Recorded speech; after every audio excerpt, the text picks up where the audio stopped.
donc essentiellement de la promotion de nos exportations polynésiennes. C'est pour ainsi dire notre cœur de métier. Puisque notre gouvernement a décidé depuis un certain nombre d'années d'avoir une stratégie volontariste de promotion de nos exportations. Et cette stratégie produit déjà des résultats puisque nous avons assisté à une diversification croissante de nos exportations depuis quelques années. Ce dynamisme des entreprises polynésiennes, c'est beaucoup effectivement d'imagination, de créativité parce que ce sont des petites structures de la dimension bien sûr de notre pays. Beaucoup d'innovation et qui s'appuie beaucoup sur le patrimoine naturel et culturel de la Polynésie, sur ses atouts, cette profusion de nature, de terroir qui permet des produits de qualité.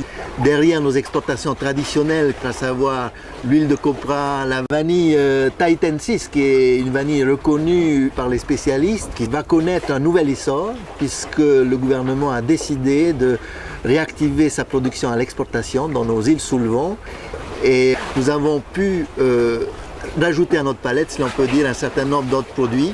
Je voudrais parler notamment du thon. Le thon tahitien devient un produit leader à l'exportation.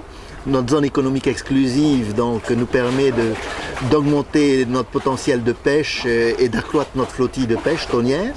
Nous avons ensuite un aliment santé un peu surprenant mais qui marche bien aux États-Unis, que l'on appelle ici le noni, un alicament donc. Derrière ces produits, nous avons ensuite un certain nombre d'autres produits comme la bijouterie fantaisie qui s'appuie sur une culture polynésienne très riche et très diverse selon les archipels. On parle par exemple de la vannerie aux Australes, de la sculpture sur bois aux Marquises, mais beaucoup de travail aussi sur la base de nos coquillages, de notre nacre, de notre perle. Donc une diversité de produits de bijouterie fantaisie, d'accessoires de mode qui commencent à être de plus en plus connus de par le monde.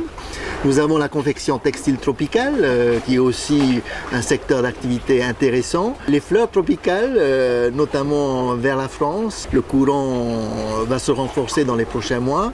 Nous avons d'autres produits comme les cosmétiques, bien sûr à base de Monoeil. Il ne faut pas oublier cette exportation qui reste tout à fait significative, notamment vers la France métropolitaine.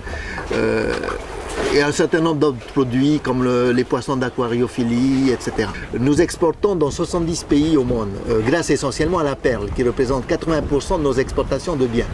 Et les 20% d'autres exportations, nous avons, si l'on peut dire, une dizaine de pays cibles pour ces exportations que je vous ai citées tout à l'heure. Nous encourageons les investisseurs à venir nous rejoindre, à renforcer donc notre potentiel de production à l'exportation. Nous recherchons aussi dans nos différents marchés cibles des distributeurs potentiels pour co-animer avec nous, activer nos ventes sur les marchés cibles. Nous avons besoin de s'appuyer donc sur leur expertise et nous faisons donc appel à leur énergie, à leur dynamisme. Ils peuvent nous contacter au service du commerce extérieur